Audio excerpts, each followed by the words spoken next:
The admissions officer's smile faltered as Dean leaned forward, his voice smooth as polished marble. "Oh, trust me," he said, laughing, actually laughing, at something only he found amusing. "Lauren couldn't afford this place, even if she sold her car. I'm the one footing everything." I felt my stomach twist. Around us, parents in the waiting room fell silent. I could feel every pair of eyes sliding toward me, cataloging my discount store blazer, my secondhand shoes. The poor single mom, with the ex-husband who couldn't stop performing. Noah sat between us, his knuckles white around his college folder. I watched the light drain from his eyes, just a flicker, but I saw it. I felt it like a physical blow. "Dean," I whispered, my voice shaking, "please don't." "Don't embarrass yourself, Lauren. You should be thanking me for even showing up." The air left my lungs. Everyone pretended not to stare as I forced a smile, blinking back tears that burned behind my eyes. When the meeting ended, I excused myself to the bathroom and locked myself in a stall, trembling. This was the moment I understood. Dean didn't just want custody of our son's future. He wanted to erase me from it entirely. After the meeting, I stood by my car in the parking lot, gripping the steering wheel so hard my fingers went numb.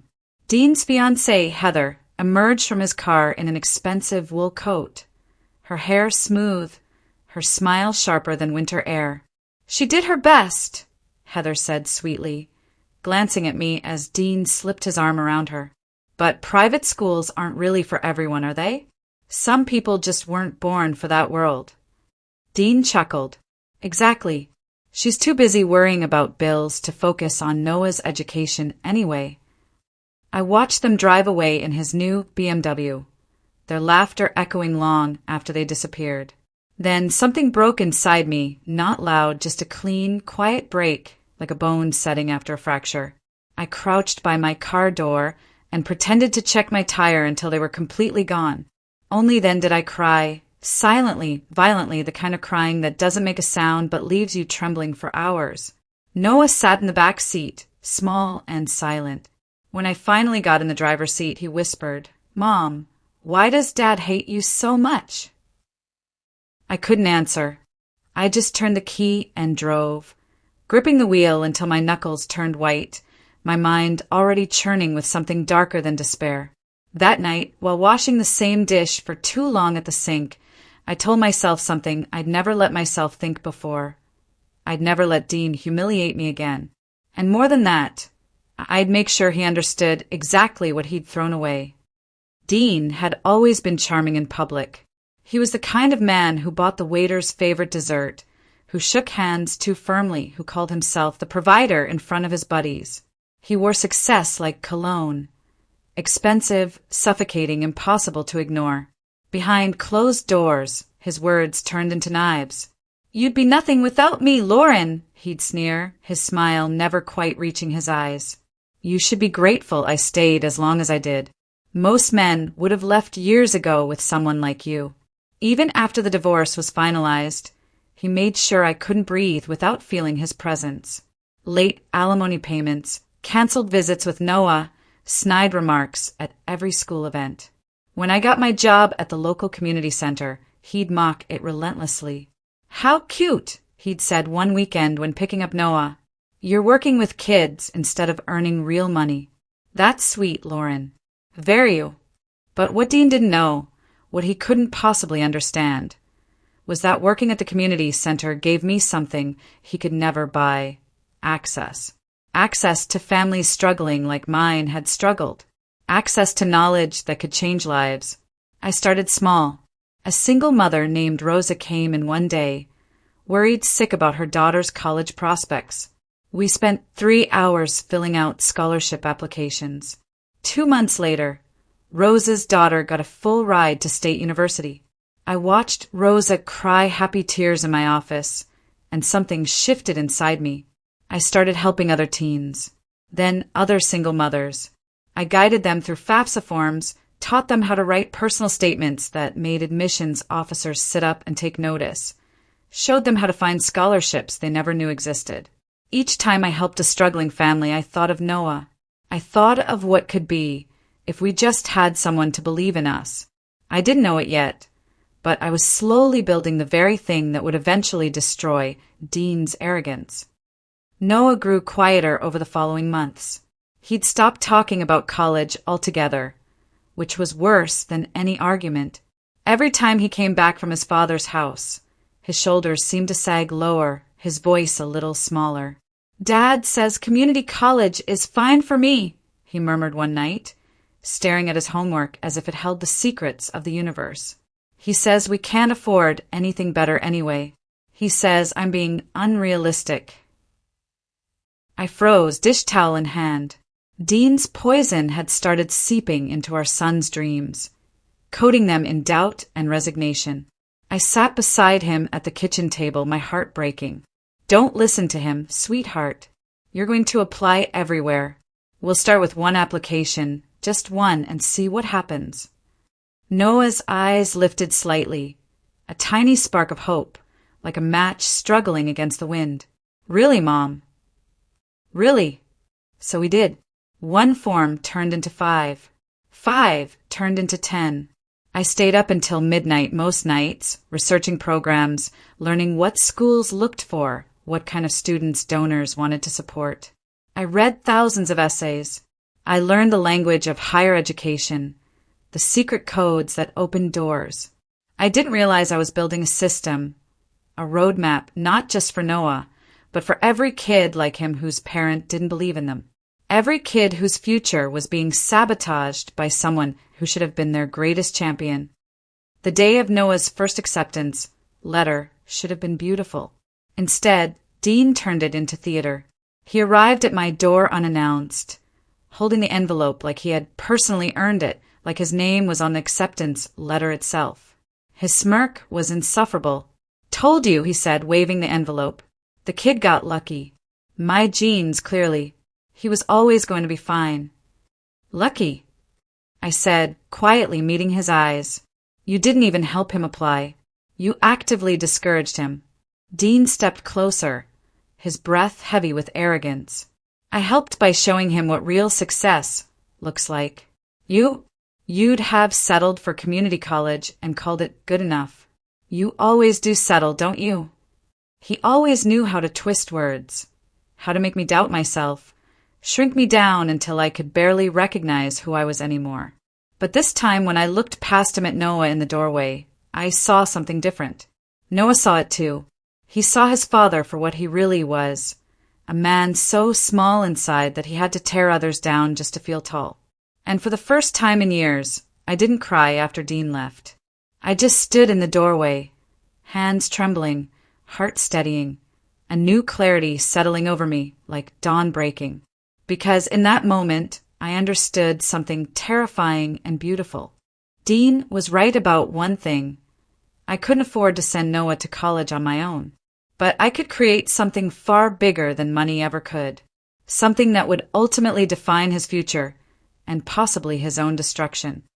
That night, I sat at my laptop at the kitchen table after Noah fell asleep.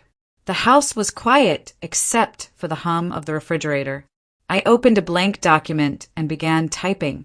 The Northlight Scholarship, a vision. I wrote through the night, mapping out what I imagined. A foundation, a scholarship program, something that would help kids like Noah, kids whose parents had either the means but not the heart, or the heart but not the means. Over the next 3 months, I transformed my small corner of the community center into something unprecedented. A binder with careful notes. A second-hand laptop I'd saved for months to buy.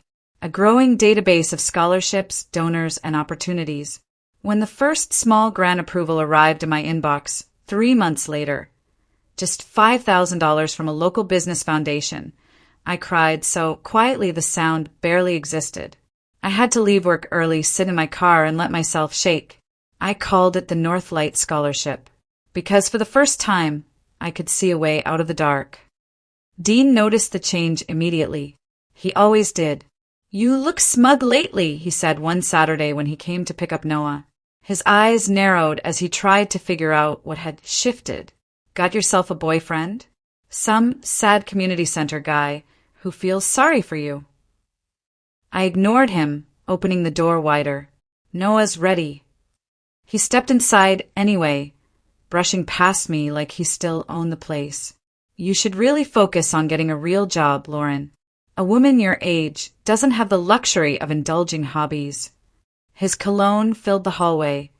Expensive, sharp, suffocating. I have a job, I said evenly, keeping my voice neutral. He laughed, the sound slicing through me like a blade. Helping poor kids fill out forms? That's adorable, Lauren. Really, you're like a little charity worker now. When he left, I leaned against the door, shaking. His words clung like smoke, but beneath them was a spark of defiance that burned brighter each day. That night, I sent 5 more letters to potential sponsors. If Dean's cruelty was a storm, then my persistence was the candle he couldn't snuff out. Weeks turned into months. The Northlight Scholarship grew in ways I hadn't dared imagine.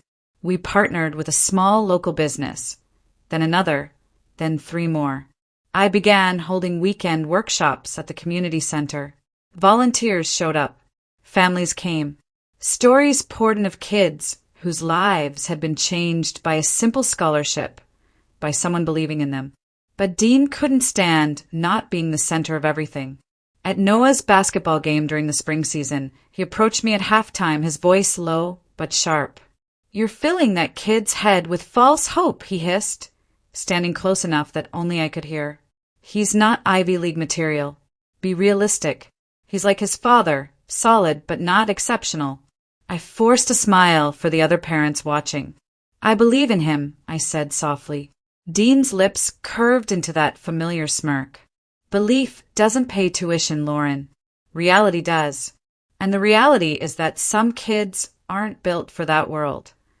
When I looked back at the court, Noah was watching us.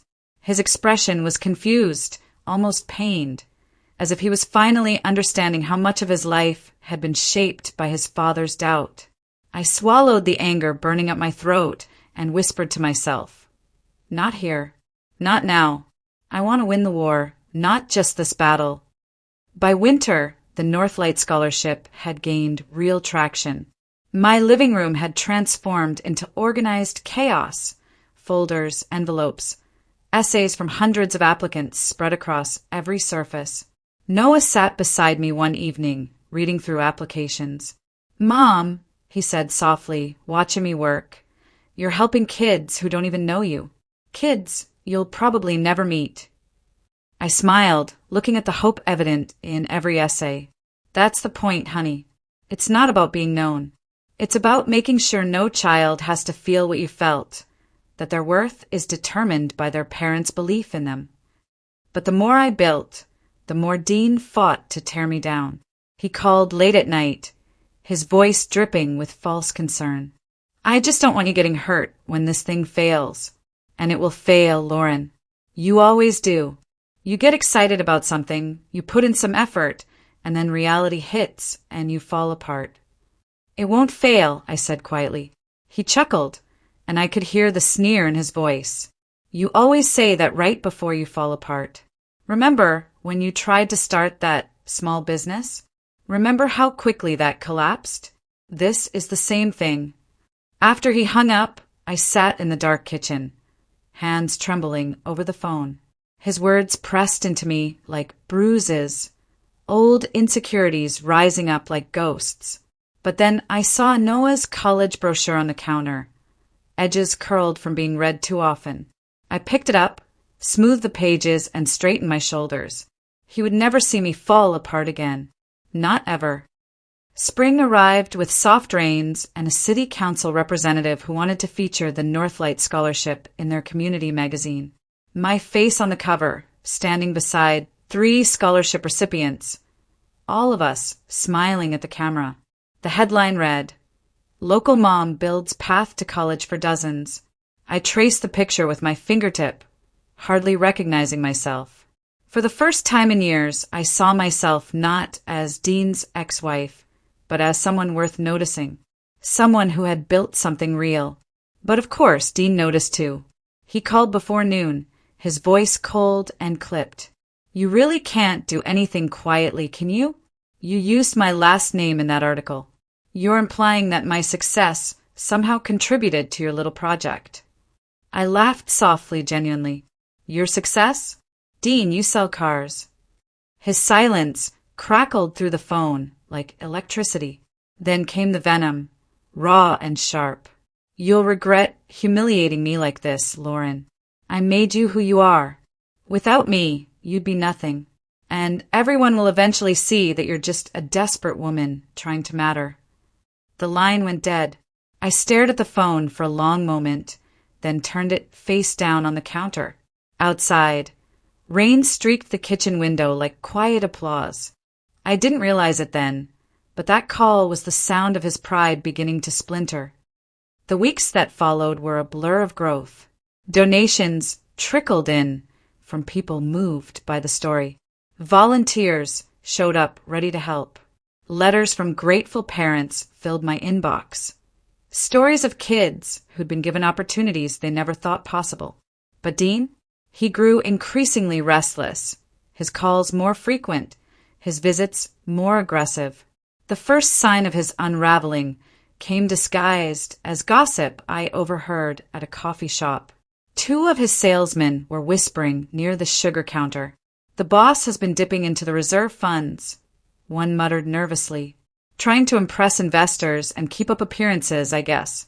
The business isn't doing as well as he pretends, and Heather's not happy about it. That evening, when Dean dropped Noah off, his face was tense, his smile stretched too tight. Everything good? I asked casually, already knowing something had shifted. For the first time, his mask cracked. He laughed too loudly, something almost hysterical in the sound, slammed the car door and sped off. The red taillights bled through the dusk, fading into the distance. And I realized the man I once feared was beginning to fear me. Noah grew quieter as the weeks passed. He'd started working part-time at a tech store, saving for college, and I noticed the way he looked at Dean now, with unease instead of admiration, with clarity. One night, he came into the kitchen holding his phone, eyes wet with tears. "Mom," he said, voice shaking, "Dad told his boss at the dealership that he's paying for my full tuition. He told them I'm going to an Ivy League school, and he's covering everything. He's been using my name to take out a loan." The words hit like a stone to the chest. He what? The bank called today to verify some details. They said the loan was for my education. But when I asked Dad about it, he said it was just for a few semesters and not to worry about it. Noah's voice trembled. "Mom, I think he's been lying to everyone." I sat down slowly, the room spinning. For years, I'd been painted as dramatic, over-emotional, weak. Now my son was seeing the truth I'd lived with in silence. My quiet suspicions confirmed. I reached across the table and took his hand. "You don't have to protect him anymore, sweetheart. You never did." He nodded, tears slipping down his cheek. I don't understand how he can lie like that. How he can use my name that way." My throat tightened. "Because men like your father," I whispered, "believe love is something they can manipulate, that people are things to be used." 2 days later, Dean showed up unannounced at my door, in a suit that looked a little too worn, his confidence a little too forced. He leaned against the doorframe like he still owned the place. "We need to talk," he said. "No," I said softly. "You need to leave." He pushed past me anyway into the living room. "Don't play games, Lauren. I know about your scholarship project, the board, the investors, all of it. You're not fooling anyone. That money, that success, it's built on my foundation. I put you in a position to earn money. I supported you. You're using your connection to me to look noble." I blinked, stunned by the sheer delusion. My connection to you? Dean, you haven't paid child support in 8 months. I've been working 2 jobs some weeks to keep this going. He smirked, his eyes glinting with something darker than anger. "Details. You always obsessed over details. It's pathetic. Honestly, it's embarrassing. Everyone at the dealership knows you're just trying to ride my coattails." His words used to slice through me like glass. Now they only sounded small. "Dean," I said, stepping closer, my voice steady. "If you've come here to bully me into silence or to take credit for my work, it won't work anymore. Those days are over." He sneered, stepping toward me, his eyes glinting. "You think you've won because people pity you? You'll always be nothing without me. You know that. Deep down, you know I'm the only reason you matter at all." But even as he said it, something flickered across his face. Uncertainty. Fear. He left with a slam that shook the doorframe. And for the first time in years, the silence that followed wasn't fear. It was power. The storm broke a week later. Dean's dealership made the local news. Fraud investigation underway at Carter Motors. His name flashed across the screen. His mugshot photograph replacing the charming man who once stood over me with cruel confidence. The news anchor detailed the investigation. Falsified sales records, fraudulent loans, misrepresented assets. Everything tied back to his attempt to borrow money using false credentials and Noah's name. I watched from the living room, hands trembling around a mug of tea gone cold. Noah came in, eyes wide. "Mom, is it true?" I nodded slowly. "It's true." He sank beside me on the couch, and for the first time in years, leaned his head against my shoulder. "He always made me feel like I was never good enough," he whispered. I brushed his hair, gently. "That's what broken people do, sweetheart. They break others to feel tall." Outside, thunder rolled across the sky. Inside, peace began to settle, fragile but real. Dean's carefully constructed empire was collapsing, brick by arrogant brick. And somewhere in the middle of the wreckage, my son was learning that strength doesn't shout. It rebuilds quietly. By the time the court summons arrived, I was ready. Dean had drained joint accounts, falsified documents, and borrowed against assets he didn't own. When I walked into that courtroom, navy dress, calm eyes, I carried every wound he'd ever given me like armor. He looked smaller now. The expensive suit couldn't hide the hollow beneath his eyes, the lines of desperation etched into his face.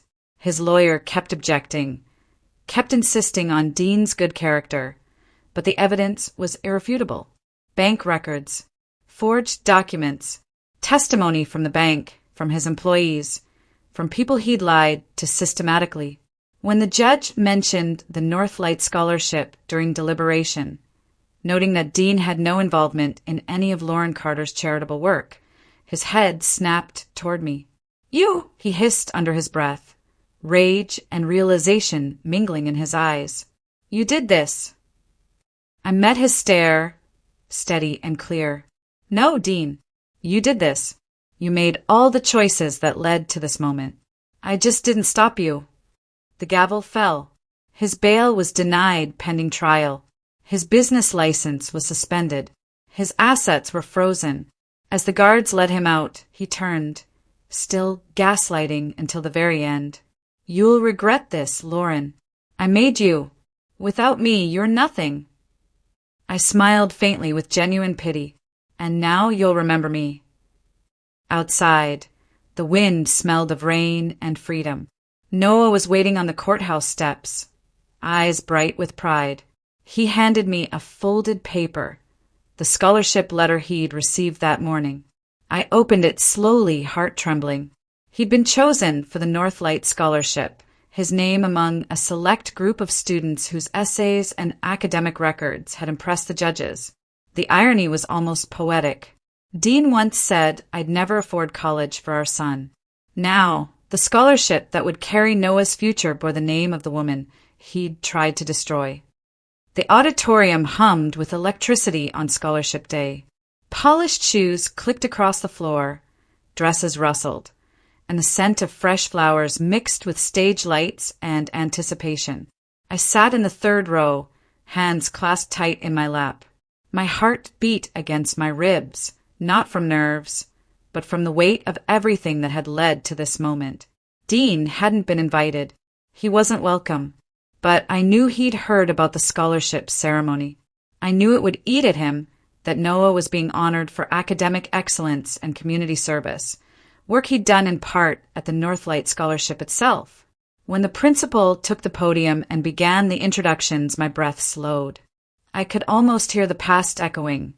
The nights I'd stayed up filling out forms, the days he'd told me, "You'll never afford college for him, Lauren." Today, he would learn whose strength he had underestimated. The presenter's voice rang out. This year's most prestigious full-ride scholarship goes to Noah Carter, who has demonstrated not only academic excellence, but also a commitment to service and lifting others up. Noah, please come accept your award. Applause thundered. Noah rose with quiet dignity, shaking the presenter's hand as cameras flashed. Then came the moment I'd arranged with the school months before, a reveal they didn't know was coming. The presenter continued, and we are honored to reveal the scholarship's founder. This scholarship was created by someone who believed no child should lose their future because of circumstance or family limitation.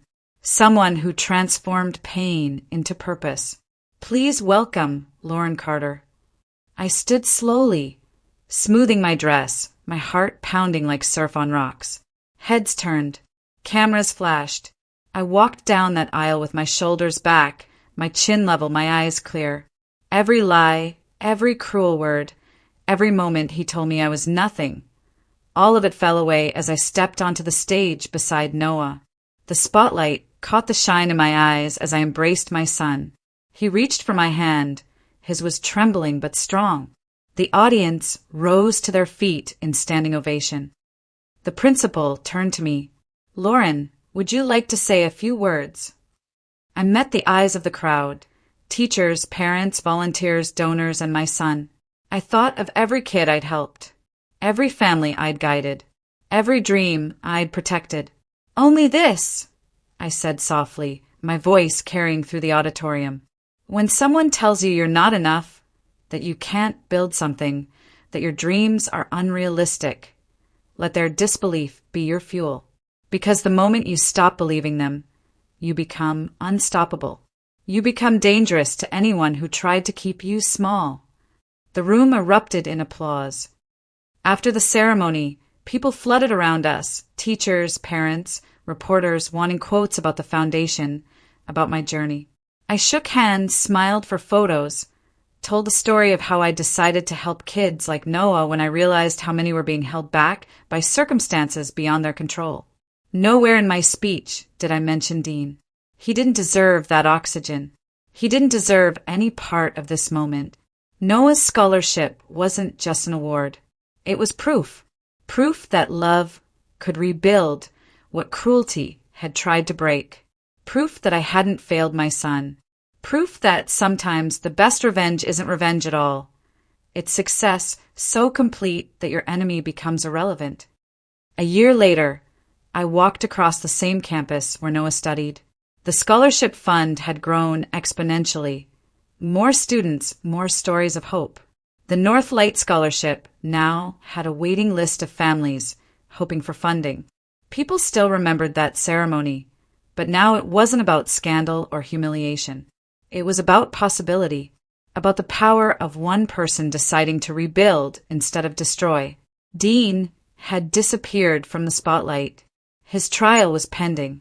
His name had become something whispered with embarrassment in certain circles. I rarely thought of him anymore. Occasionally, I'd see his picture in the news, but it felt like looking at a stranger. My life was filled with color again. Sunlit mornings, laughter-filled calls from Noah, the quiet hum of purpose that came from knowing I was changing lives. One afternoon, I passed the scholarship office on campus. I paused by the plaque on the wall. The Northlight Scholarship, founded by Lauren Carter, for every dream once doubted, for every child once told they weren't enough. I smiled, not with vengeance, but with peace. Deep, real, earned peace. Because in the end, the best revenge wasn't a public spectacle or a dramatic courtroom moment. It wasn't humiliation or vindication. The best revenge was the life, he said, I could never build, standing strong, proud, and absolutely mine. I traced my name on the plaque with my fingertip, and I whispered a thank you to the woman I'd become. The woman who survived. The woman who rebuilt. The woman who rose. If you've made it this far, you understand what I learned. Respect is non-negotiable. Your worth isn't defined by anyone else's seating chart, not by who gets the credit, not by who believes first. My silence became my weapon, and my patience became my power. I didn't shout my success. I built it quietly, relentlessly, until my foundation was too solid to crack. That's not weakness. That's strategy. I stopped asking for validation the moment I became unstoppable.